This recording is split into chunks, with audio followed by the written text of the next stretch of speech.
Hey, I don't know how well this is going to work. I have a video converting now, and the converter is a memory hog, but we'll give it a go. I don't even know that it's worthy of a video, but let's find out.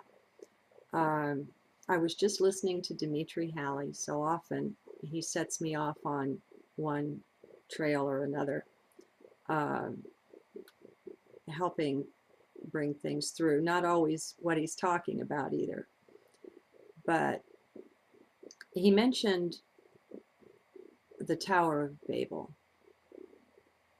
in Babylon. And you know, if somebody tells you you're babbling, it comes from that time back when, as near as I can understand it, it appears that mankind had a way of communicating where we all understood one another. And it may well have been a telepathy. I don't know. But it appears we don't have, you know, history isn't worth trusting. So we can take little bits and pieces from it, such as it probably happened in Babylon, you know, but we can't vest any belief in that things happened the way we've been told they did.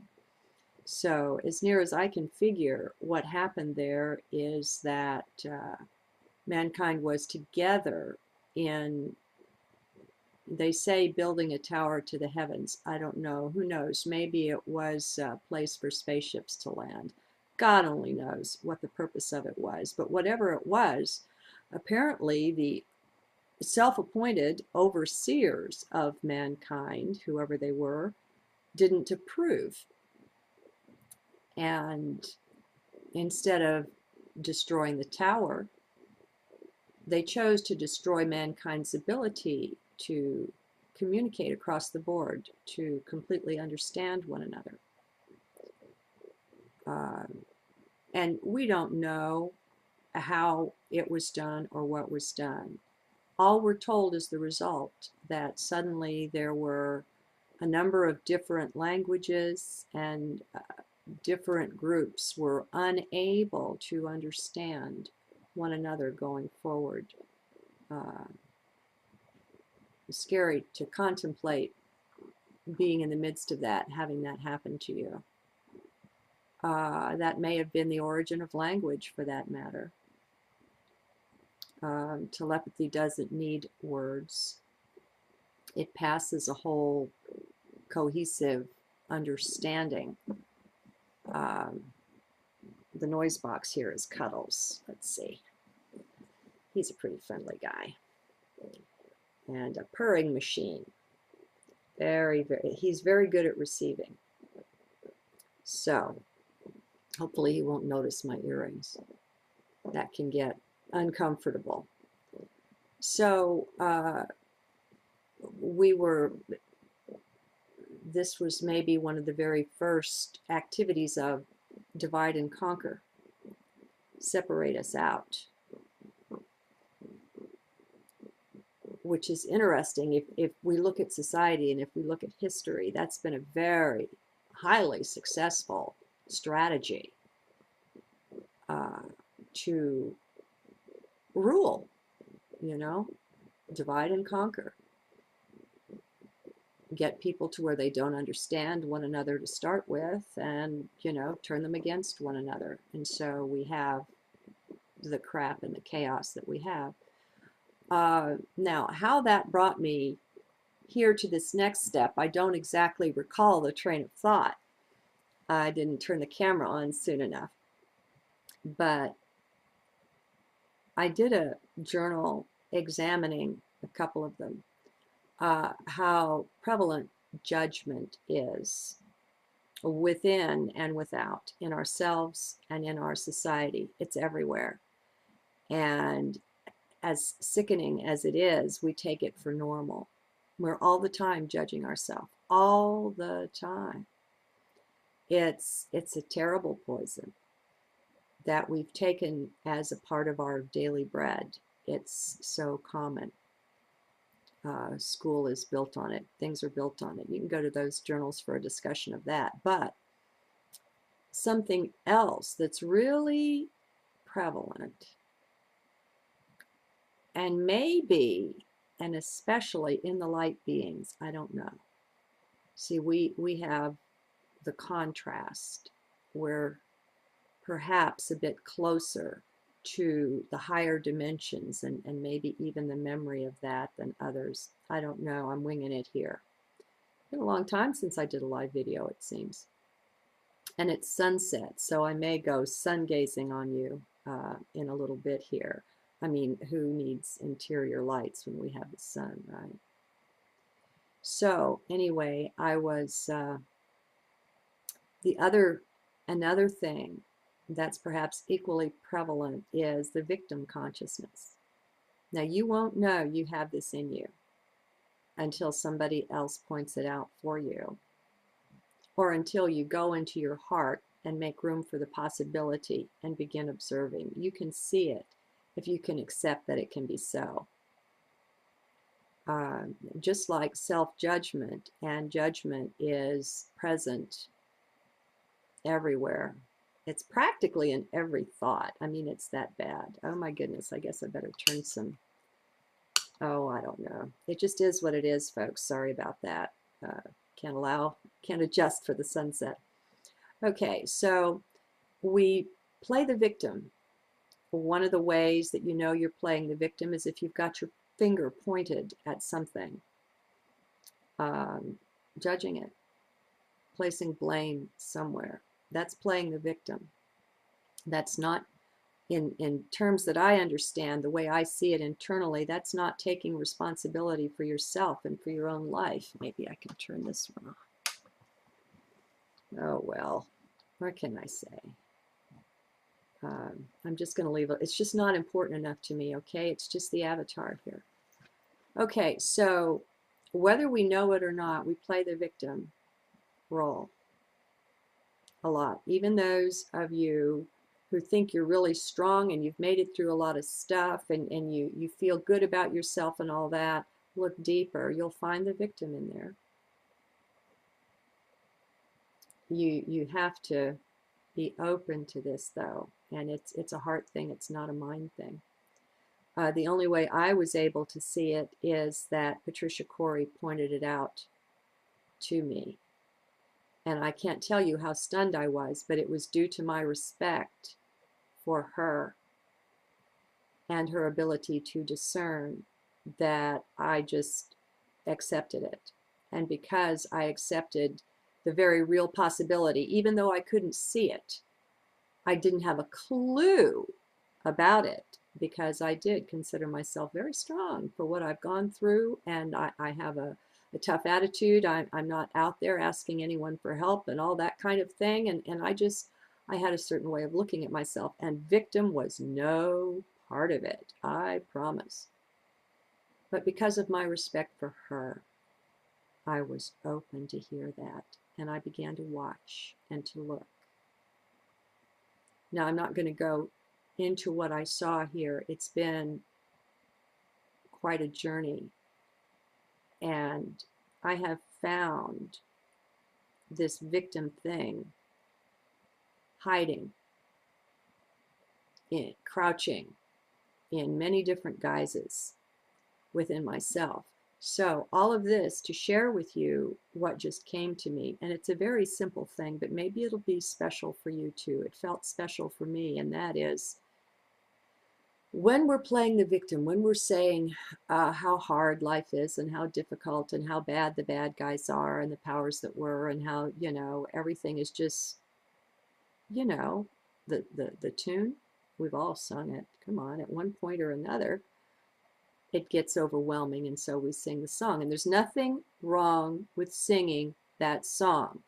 I am not judging this, okay? So don't self-criticize over this. The point is, we're identified with the avatar and not with the higher self. That's the whole point. As we identify with the higher self, we recognize and realize that at that level, we've chosen all of this, and there's good reason for it, there's good benefit in it, or it just wouldn't be. We wouldn't accept anything less. than what's perfect and what's wonderful. And we can identify with that part of us. Now, it'll be just like me when Patricia first pointed this out. Had it been anyone else, I would have really been tempted to brush it aside and say, no, you're just not seeing clearly. You don't know me. You know, I know better than that. So maybe it'll help you to do what you can to come into an acceptance of what's being said here. It can't hurt you, because if it's not true, you won't see it. If it's true, you won't see it unless you accept that it's possible. Vision is key and critical always. It's hard for me to have the sun setting and not be gazing at it, friends, so that's how it is. And maybe I'm finished anyway. I just wanted to point out that whenever we catch ourselves under the burden and complaining, one thing we can do is we can look at that and say, okay, where and how am I identifying with my avatar in the play here? And where and how can I, make the choice to identify with my own higher self, to whom this is no big deal. We are divine, and we know it. At those levels, we just know it. We don't need to be told. That's just like anything that I or anyone else can say here that you can hear and listen to and identify with. You're not being taught anything. For the light beings, at least, I don't think there are any teachers anymore. There are reminders. We just remind one another of what we already know. And I think that's really good and maybe helpful for stepping up and out of the victim status and stature. We're divine, and it's a part of the game that the powers that were are playing to separate us out from ourselves. Just like with Babylon, where we got separated out from one another. Maybe the origin of that, I don't know.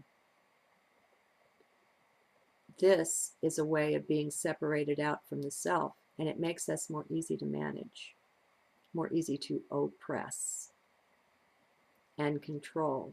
And as we're identified with the avatar, with the lesser self, with the body mind, we're manageable.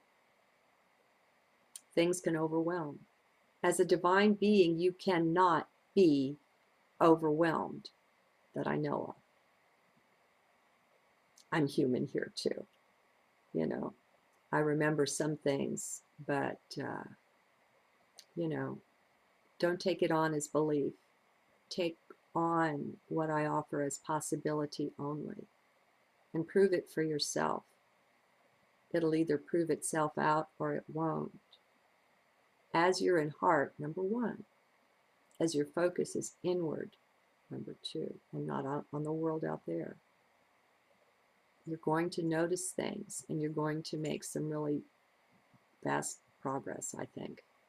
I mean, that's where our internal tutoring goes on. That's the voice, the still small voice, intuition, all of it. It's internal. It's not you're not going to find your intuition outside and around you, although things like the video, and it was the most recent one done by Dimitri Halley, but it can be anything, will ring a bell for you.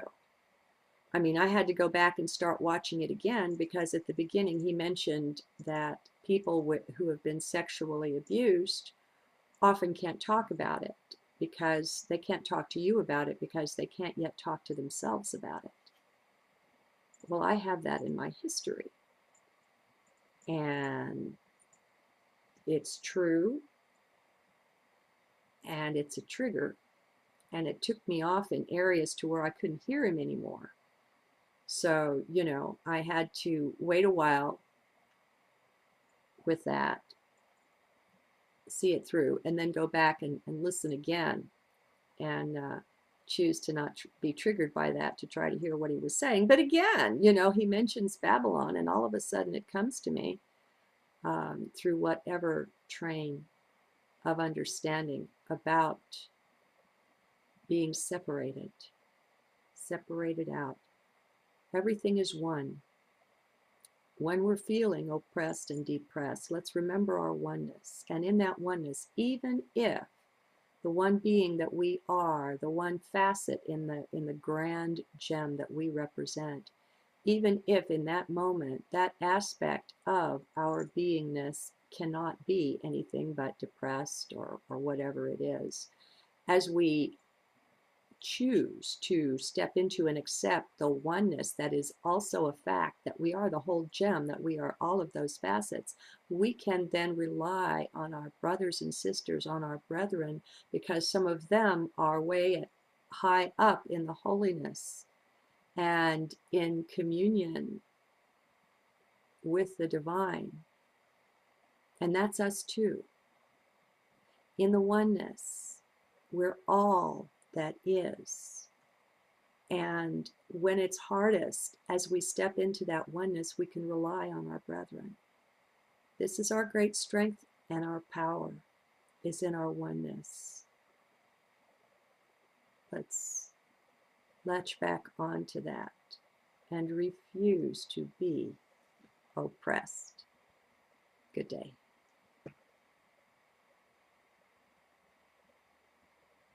Another. And it may well have been a telepathy. I don't know. But it appears we don't have, you know, history isn't worth trusting. So we can take little bits and pieces from it, such as it probably happened in Babylon, you know, but we can't vest any belief in that things happened the way we've been told they did. So as near as I can figure, what happened there is that helping bring things through, not always what he's talking about either, but he mentioned the Tower of Babel in Babylon. And you know, if somebody tells you you're babbling, it comes from that time back when, as near as I can understand it, it appears that mankind had a way of communicating where we all understood one another, to communicate across the board, to completely understand one another. And we don't know how it was done or what was done. All we're told is the result, that suddenly there were a number of different languages, and different groups were unable to understand one another going forward. It's scary to contemplate being in the midst of.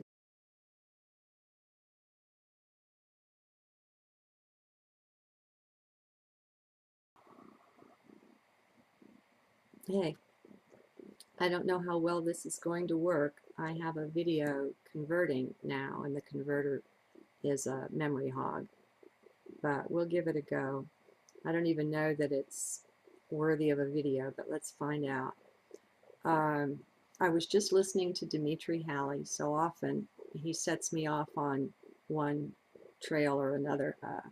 Mankind was together in, they say, building a tower to the heavens. I don't know. Who knows? Maybe it was a place for spaceships to land. God only knows what the purpose of it was. But whatever it was, apparently the self-appointed overseers of mankind, whoever they were, didn't approve.